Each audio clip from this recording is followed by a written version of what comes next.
La légende raconte que, pour vaincre l'armée des ténèbres de Wishtek, l'empereur missionna 14 guerriers à qui il confia 14 lances sacrées. 3 d'entre eux, les glorieux guerriers sans retour, périrent au combat. 4 autres, surnommés les lances de la trahison, furent exécutés par leurs compagnons pour félonie. Les 7 derniers accomplirent leur mission et furent accueillis un héros à leur retour.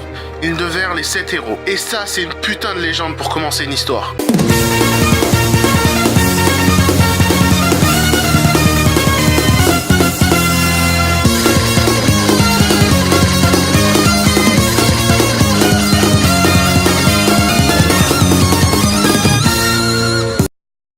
Salut les gens, aujourd'hui on parle d'Ubelblatt. Ubelblatt est un manga de dark fantasy créé par Ettōroji Shiono en 2004. Le manga compte 162 chapitres pour 21 tomes sortis à ce jour, et en France, le manga est publié par Kiun depuis 2007. Le manga débute 20 ans après la fin de la guerre contre l'Empire du Mal. Des hommes proclamant être les lances de la trahison revenus d'outre-tombe pour se venger ont débuté une révolte qui ravage des contrées frontalières de l'Empire. Seul Quinzel, un jeune semi-elfe à l'œil balafré, réussira à se mettre en travers de leur chemin. L'histoire d'Ubelblatt est très prenante et pleine de rebondissements et de révélations. En vérité, Quinzel, le jeune semi-elfe du début, est, attention spoil, le maître de l'épée Acherit, la lance de la trahison abattue par les 7 héros. 7 héros qui d'ailleurs sont 7 gros enculés. Ce ne sont pas eux qui ont réussi la mission confiée par l'empereur, eux l'ont abandonné en cours de route. Ce sont Acherit et les 3 autres lances de la trahison qui ont fini le sale boulot. Et quand les lances de la trahison sont revenus de leur mission, les 7 héros les ont suicidés à coups de lance. Et ne me dis pas que je t'ai spoilé, ça arrive dans le tome 0, ok? Le tome 0, c'est même pas le début de l'histoire.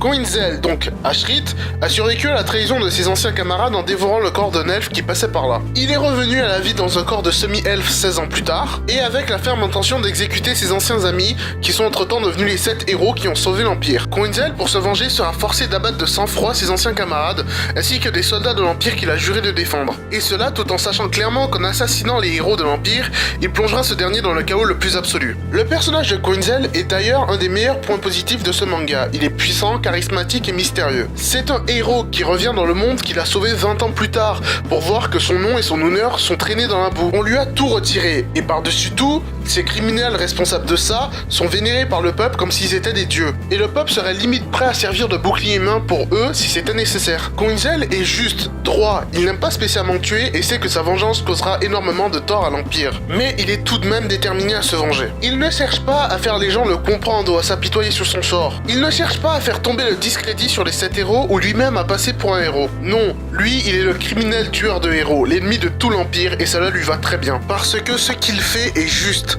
pour lui ainsi que pour ses 3 amis décédés. Les autres personnages du manga ne sont pas en reste et sont tout aussi bien développés et présents dans l'histoire, notamment Essaria, Ikf et Atto. Même certains personnages assez secondaires ont droit à un bon traitement et ne passent pas inaperçus tout au long du manga. Autre point positif d'Ubelblatt, son univers. L'univers d'Ubelblatt, Saradien, est séparé en deux. Il y a l'Empire de Sazaland et un endroit mystérieux et angoissant, Wishtek, aussi appelé Empire du Mal. Même si le nom de cet endroit est dégueu et fait entreprise d'informatique multinationale, vous ne voulez pas passer vos vacances d'été là-bas, croyez-moi. Wishtek & Co, ce n'est pas la Guadeloupe, donc les plages de sable blanc, les cocotiers et les palmiers dans ton petit punch coco, tu oublies. Par contre, les armures géantes démoniaques, les forêts hantées et les monstres tout droit sortis de ton pire cauchemar ou de l'éclipse de Berserk, ça tu trouves, aucun problème. L'univers d'Ubelblatt est fortement inspiré de l'Europe médiévale. Les châteaux, les ordres de chevalerie, les zones frontalières, tout ça c'est l'Europe, même, c'est l'Allemagne. L'Empire du Sazaland est visiblement inspiré du Saint-Empire romain germanique, ça se voit dans son fonctionnement et dans sa politique. Cette inspiration médiévale enrichit l'univers qui est déjà bien riche. Au fil de la lecture, tu sens bien que l'auteur a passé énormément de temps à construire la mythologie et l'histoire de son manga. Mais tout de même, il fait partie de ces univers de manga où tu veux vraiment pas aller. Le monde est sombre et peuplé de fils de pute finis et de nombreux psychopathes. L'Empire du Sazaland est infesté de créatures démoniaques venant de Wishtek informatique. La guerre est incessante, il y a de la magie noire, des révoltes, du racisme, des bandits, de l'esclavage et d'autres trucs pas très Charlie. Ouais, on est bien loin des chats qui volent et de la magie de Fairy Tail. En parlant de Fairy Tail, on va parler des défauts du manga et comme tu l'auras compris avec la comparaison que je viens de faire, il y a du fanservice dans Ubelblatt. Mais est-ce que c'est un problème? Personnellement, le fanservice ne me dérange pas, j'ai même regardé certains animés basés uniquement sur ça. Mais si dans Ubelblatt, il y a des boobs et des scènes de sexe, c'est pas pour amuter des jeunes puceaux en manque. Mais c'est bien pour servir le propos de l'histoire et décrire l'univers. Certaines scènes sont là pour te montrer que les personnages sont plus adultes ou plus enfantins qu'ils n'y paraissent, d'autres pour montrer la puissance et la domination qu'exercent certains personnages sur d'autres. Et enfin, ça sert parfois à montrer que des personnages sont des putains de psychopathes. Bon, après, des fois, j'admets qu'il n'y a aucune raison pour ce qu'El-Saria soit à poil.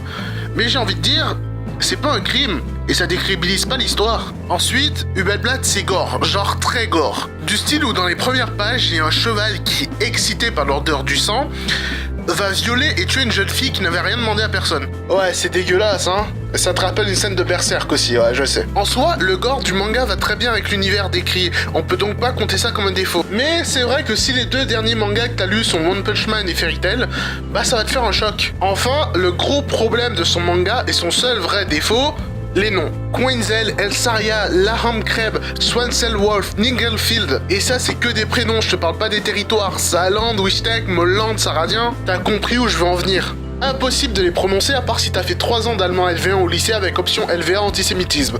Celle-là, elle était gratuite. Ce n'est juste pas possible de parler de son manga à quelqu'un. Rien qu'en prononçant le nom du manga, il a l'impression que tu lui jettes un maléfice marocain. Hubelblatt, il y a un tréma sur le U. Ça n'existe pas en France. Au Japon, ils ont même pas la lettre U. Et lui, il va mettre un tréma dessus, putain. Je suis même pas sûr de le prononcer correctement. Je te jure, quand tu lui as affalé sur ton lit comme un gros porc la phrase « Quinzel, nous devons quitter Molland pour retrouver If, le nouveau Blackmeister, et Vido à Kushlando », normalement, tu fais une attaque cardiaque. Malgré cela, le manga est vraiment bien. Shiono est un maître du dessin. Son style est puissant et très épuré. Les combats sont dynamiques et très bien mis en scène. Et lorsqu'il veut mettre une ambiance pesante, il sait le faire. Tu peux ressentir toute l'angoisse et la pression des personnages dans le dessin. C'est juste génial. Par contre, avec un dessin aussi puissant, quand tu vois de telles créatures, bah tu flippes. Personnellement, c'est mon manga préféré. Et oui, je sais, Berserk c'est tout pareil mais en mieux, mais je m'en fous. Cette vidéo touche à sa fin, j'espère qu'elle t'a plu et que je t'ai poussé un minimum à t'intéresser à Hubelblatt. Tu peux laisser un pouce bleu et partager la vidéo, moi je m'en vais acheter un PC à Wishtech Informatique. Salut!